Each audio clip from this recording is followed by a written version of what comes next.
suis le docteur Kwaku Kwadio, je suis infectiologue et directeur médical de la PISAM.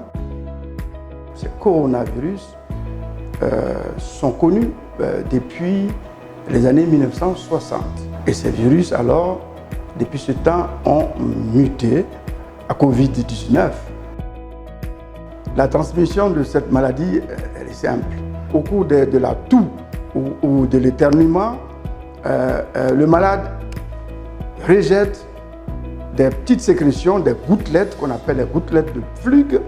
Et ce sont ces gouttelettes-là qui vont être la source de la contamination de la personne en bonne santé.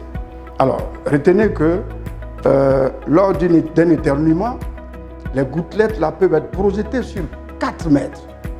Ça, c'est 1. Et de 2, ces sécrétions peuvent se retrouver sur une surface. Par exemple, si c'est dans la paume, ça va durer, la durée de vie, c'est à peine quelques minutes. Mais si ce virus-là, les éjections plutôt, se retrouvent dans un tissu, le virus peut durer 12 heures de temps. Et quand c'est un bois, ça peut durer 4 jours. Et quand c'est de l'eau, ça peut même durer jusqu'à 9 jours. Mais en gros, sa durée de vie n'est pas trop longue par rapport à certains autres microbes. Alors, on les a catégorisés en symptômes qui amènent à des cas, ce qu'on appelle possibles, des cas probables et les cas confirmés. Dans les cas confirmés, c'est la mise en évidence du virus qui nous fait dire que c'est un cas confirmé. Et les complications sont multiples. Elles parlent de la défaillance pulmonaire jusqu'à la défaillance, ce qu'on appelle multiviscérale. Ça veut dire que le cœur va être défaillant, les poumons vont être défaillants et les autres organes vont être défaillants. À la fin, c'est le décès du malade. Voilà les complications majeures. Il y a même 3 volets. Le traitement symptomatique qui consiste à donner des médications pour calmer juste le problème qui se présente à nous. Le traitement curatif en lui-même,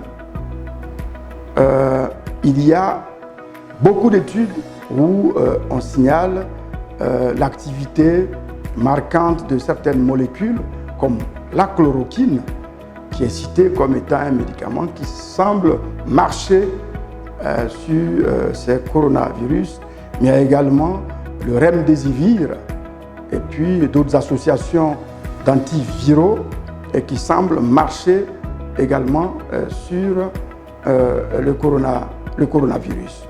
Mais là encore, on n'a pas encore une piste de certitude de traitement thérapeutique curatif efficace. Dans la prévention, pour l'instant, il n'y a pas de vaccin. On a l'hygiène de vie, ce qu'on appelle l'hygiène sociale. Il y a des éléments clés comme se laver régulièrement les mains avec de l'eau et du savon. Utiliser à défaut des gels hydroalcooliques.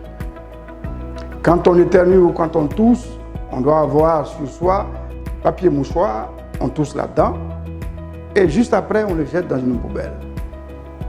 Ou quand on n'a rien sur soi, qu'on doit tousser ou éternuer, on doit tousser ou éternuer dans le pli du coude, comme ça, ce geste-là.